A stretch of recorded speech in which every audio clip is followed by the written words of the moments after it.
حضرت عثمان بن عفان رضی اللہ عنہ سابقون الاولون میں سے ہیں۔ جب حضرت ابوبکر صدیق رضی اللہ عنہ نے اسلام قبول کیا تو انہوں نے آگے تبلیغ شروع کر دی۔ تو جو ان کے دوست تھے ان میں بہت سارے دوستوں میں جیسے حضرت عثمان بن عفان رضی اللہ عنہ جن کو ہم عثمان غنی کے نام سے جانتے ہیں، زبیر بن عوام تھے، عبد الرحمن بن عوف، طلحہ بن عبید اللہ، سعد بن ابی وقاص۔ یہ کچھ شخصیات تھی جو حضرت ابوبکر رضی اللہ عنہ کی تبلیغ سے انہوں نے اسلام قبول کیا، اور یہ سب کے سب انہوں نے اسلام قبول کیا اور سب جو ہے مشرف با اسلام ہوئے۔ حضرت عثمان رضی اللہ عنہ کا اسلام لانے کا واقعہ ہم سابقین الاولین میں پہلے سے جان چکے ہیں۔ ایک بار ہوا یہ کہ حضرت عثمان رضی اللہ عنہ کی جو خالہ تھی وہ شعر کہا کرتی تھی،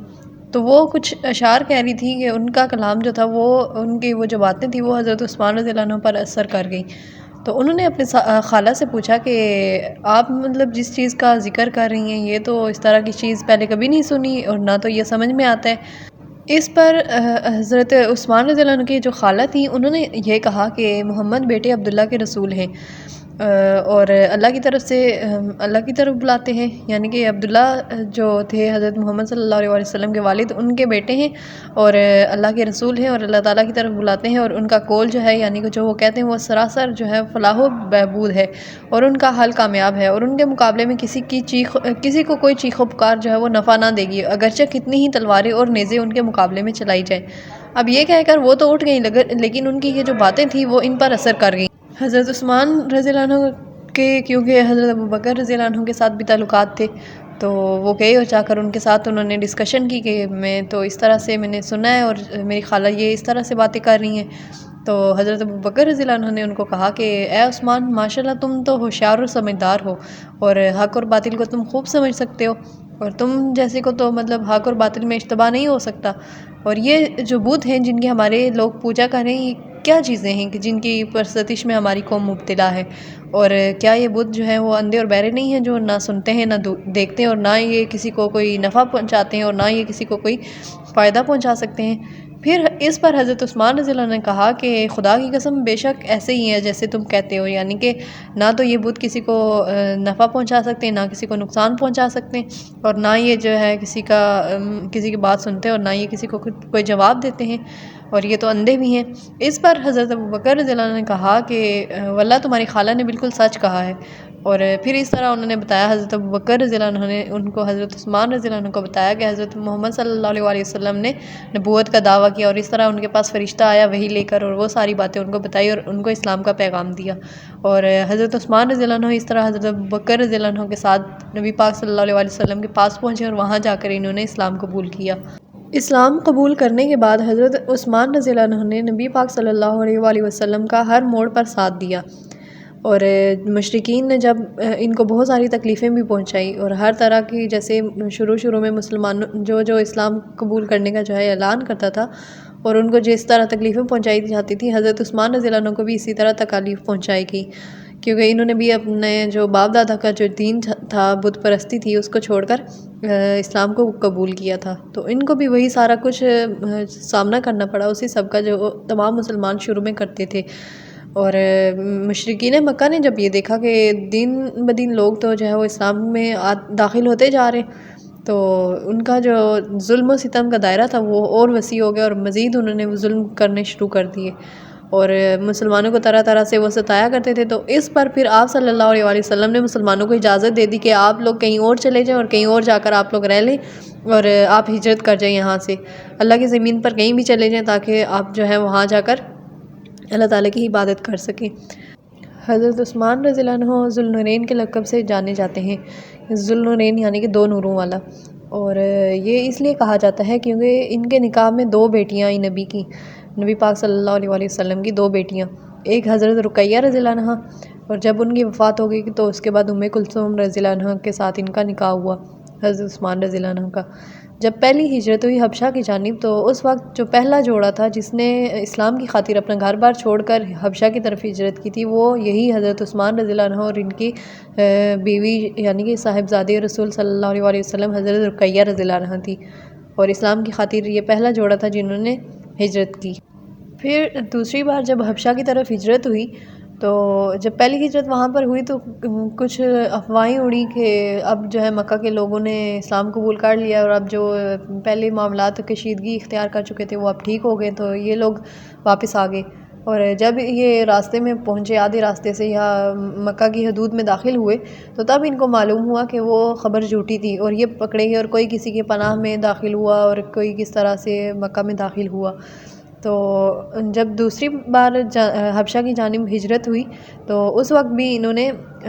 حبشہ ہجرت کی، حضرت عثمان رضی اللہ عنہ نے، اور دوسری ہجرت میں بھی یہ شریک ہوئے۔ نبی پاک صلی اللہ علیہ وسلم نے جب مدینہ ہجرت کی تو حضرت عثمان رضی اللہ عنہ بھی ہجرت کر کے مدینہ آ گئے، اور وہاں پر مسجد نبوی کی تعمیر ہوئی۔ پہلی بار مسجد نبوی کے لیے جو زمین خریدی گئی وہ حضرت ابوبکر رضی اللہ عنہ نے خریدی تھی، اور جب وہ کچھ کیونکہ کچی اینٹوں سے بنی ہوئی تھی مسجد، تو کچھ عرصہ گزرنے کے بعد 5-7 سال گزرنے کے بعد وہ مسجد جو تھی، وہ عمارت جو تھی وہ پرانی تھوڑی ہو گئی، یعنی کہ جیسے کچی اینٹوں کی بنی ہوئی تھی تو ظاہر ہے پرانی ہو گئی تھی، تو اس کو دوبارہ مرمت کی ضرورت تھی، تو اس کی دوبارہ سے تعمیر کا نبی پاک صلی اللہ علیہ وسلم نے ارادہ کیا۔ تو اس بار تھوڑا سا انہوں نے کہا کہ تھوڑا سا ایکسٹینڈ کر دیتے ہیں، مسجد کو تھوڑا اور بڑا بناتے ہیں۔ تو جو دوسری بار زمین خریدی گئی مسجد نبوی کے لیے وہ حضرت عثمان غنی رضی اللہ عنہ نے خریدی، اور جب حضرت عثمان غنی رضی اللہ عنہ کا محاصرہ کیا گیا تھا، ان کے گھر کا محاصرہ کیا گیا تھا، تو حضرت عثمان رضی اللہ عنہ نے ان باغیوں کو کہا تھا کہ تم کو معلوم نہیں کہ جب مسجد نبوی تنگ ہو گئی تھی تو آپ صلی اللہ علیہ وسلم نے ارشاد فرمایا تھا کہ تم میں کوئی ایسا نہیں جو زمین کے فلاں ٹکڑے کو جنت کے عوض خرید لے اور مسجد میں شامل کر دے، اور تم کو خوب معلوم ہے کہ وہ ٹکڑا جو تھا وہ میں نے ہی خرید کر مسجد میں شامل کیا تھا، اور اب تم کو مجھ کو اسی مسجد میں جا کر 2 رکعت نماز پڑھنے سے روکتے ہو۔ یعنی کہ انہوں نے گھر کا بالکل محاصرہ کر لیا تھا باغیوں نے، اور گھر سے باہر نہیں نکلنے دیتے تھے، اور نہ کوئی چیز اندر جانے دیتے تھے کھانے پینے کی۔ یہ واقعہ ہم آگے جا کے جانیں گے کہ کیسے ان کو شہید کیا گیا، حضرت عثمان غنی رضی اللہ عنہ کو، جنہوں نے مسجد کے لیے زمین خرید کر مسلمانوں کے لیے وقف کی، ہر طرح کی مصیبتیں تکلیفیں اٹھائیں، اور نبی پاک صلی اللہ علیہ وسلم کا ہر غزوے میں ہر موقع پر ساتھ دیا سوائے ایک غزوہ کے، اور وہ بھی نبی پاک صلی اللہ علیہ وسلم نے ان کی ڈیوٹی لگائی تھی، اور اس وجہ سے وہ غزوے میں شامل نہیں ہو سکے تھے۔ جب مسلمانوں نے مدینہ ہجرت کی تھی تو یہودیوں کا ایک کنواں ہوتا تھا، اور وہاں سے وہ جب پانی بھرتے تھے مسلمان تو ان سے پیسے لیا کرتے تھے یہودی، تو یہودیوں کے سے وہ چشمہ نبی پاک صلی اللہ علیہ وسلم کے کہنے پر حضرت عثمان رضی اللہ عنہ نے خرید کر مسلمانوں کے لیے وہ وقف کر دیا، اور یہ احسانات ہیں خلفائے راشدین کے ہمارے اوپر کہ جن کی وجہ سے اسلام ہم تک پہنچا، اور آج الحمدللہ کہ ہم یہ جانتے ہیں کہ یہ عظیم شخصیات جو تھیں یہ کون تھیں، انہوں نے اسلام کے لیے کیا کیا خدمات انجام دی۔ غزوہ تبوک کے موقع پر جب مسلمانوں کو مالی مدد کی ضرورت تھی تو حضرت عثمان غنی رضی اللہ عنہ نے سینکڑوں اونٹ، گھوڑے اور ہزاروں دینار اللہ تعالیٰ کی راہ میں پیش کیے۔ تو جب یہ پیش کیے تو اس موقع پر رسول اللہ صلی اللہ علیہ وسلم نے فرمایا کہ آج کے بعد عثمان جو بھی عمل کریں وہ انہیں کوئی نقصان نہیں پہنچا سکتا۔ جب حضرت عمر رضی اللہ عنہ خلیفہ دوم کی شہادت ہوئی تو اس کے بعد مسلمانوں نے ان کو اپنا خلیفہ مانا، اور 12 سال تک ان کی خلافت جاری رہی، 12 سال کا عرصہ انہوں نے حکومت کی، اور ان کے دور میں حضرت عثمان غنی رضی اللہ عنہ کے دور خلافت میں اسلامی ریاست جو ہے وہ بہت وسیع ہوئی، آرمینیا، آذربائیجان، شمالی افریقہ اور دیگر علاقوں میں اسلام پھیلا تھا، اور مسلمانوں کی جو بحری طاقت تھی وہ بھی آپ کے دور میں ہی قائم ہوئی۔ حضرت عثمان رضی اللہ عنہ کا بہت بڑا جو کارنامہ تھا وہ قرآن مجید کو ایک رسم الخط پر جمع کرنا ہے۔ مختلف علاقوں میں قرأت کے جب اختلافات سامنے آنے لگے تو عثمان غنی رضی اللہ عنہ نے صحابہ کی ایک کمیٹی تشکیل دی اور قرآن مجید کی مستند نسخے تیار کرا کر اسلامی ریاست میں مختلف علاقوں میں بھیج دیے،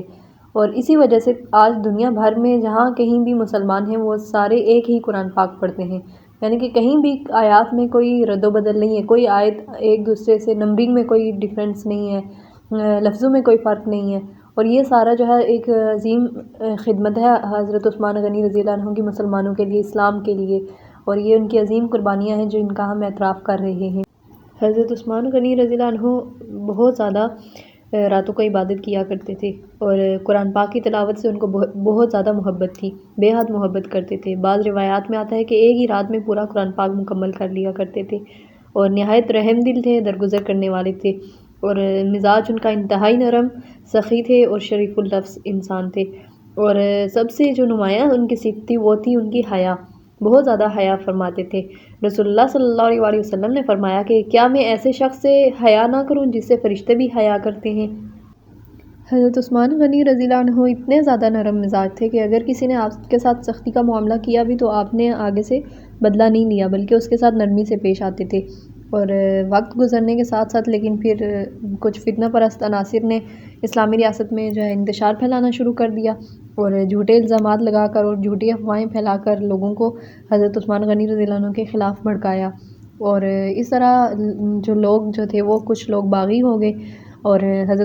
یعنی کہ جو جھوٹی افواہیں تھیں ان کی تصدیق نہیں کی اور صرف ان افواہوں پر یقین کیا اور حضرت عثمان غنی رضی اللہ عنہ کے خلاف کھڑے ہو گئے۔ باغیوں نے پھر مدینہ منورہ کا محاصرہ کر لیا اور صحابہ کرام رضی اللہ عنہم آتے تھے حضرت عثمان غنی رضی اللہ عنہ کے پاس، کیونکہ وہ امیر المومنین تھے تو ان کے پاس آتے، حضرت علی رضی اللہ عنہ آتے اور ان کو آ کر کہتے کہ آپ ہمیں اجازت دیں کہ ہم آپ کا دفاع کریں اور ہم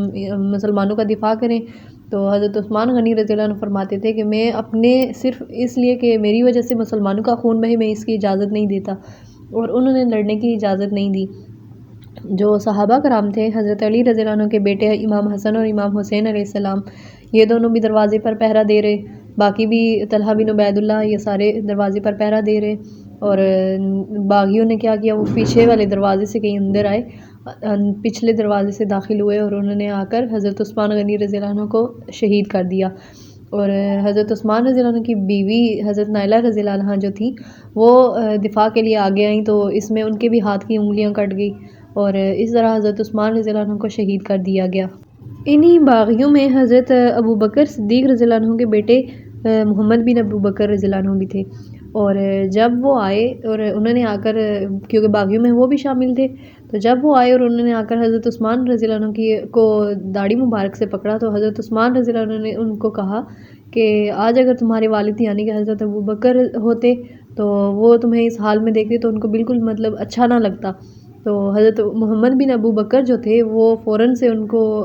حیا آ گئی اور وہ وہاں سے پھر ان کو مطلب یعنی کہ وہ جو افواہیں تھیں انہوں نے تصدیق کر لی اور وہ وہاں سے پھر واپس چلے گئے۔ یعنی کہ اس طرح بہت سارے لوگ ایسے بھی تھے جو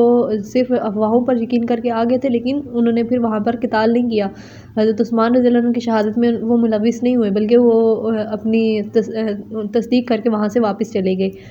حضرت عثمان غنی رضی اللہ عنہ کی امت کے لیے محبت اور قربانی اور عزیمت کی یہ عظیم مثال ہے۔ جس دن حضرت عثمان رضی اللہ عنہ کو شہید کیا گیا اس رات حضرت عثمان رضی اللہ عنہ نے خواب دیکھا کہ نبی پاک صلی اللہ علیہ وسلم ان سے کہہ رہے ہیں کہ اے عثمان مدد بھیجوں یا پھر ہمارے ساتھ روزہ افطار کرو گے۔ تو اس سے ان کو معلوم ہو گیا، صبح وہ اٹھے اور ان کو پتہ چل گیا کہ اب میری شہادت کا وقت آ گیا ہے، تو انہوں نے نبی پاک صلی اللہ علیہ وسلم کے ساتھ روزہ افطار کرنے کو ترجیح دی اور صحابہ کرام کو منع کیا کہ وہ دفاع میں کچھ بھی نہ کریں، اور اس طرح سے ان کو شہادت کا رتبہ اللہ تعالیٰ نے نصیب فرمایا۔ جس وقت حضرت عثمان رضی اللہ عنہ کو شہید کیا گیا اس وقت قرآن پاک کی تلاوت فرما رہے تھے اور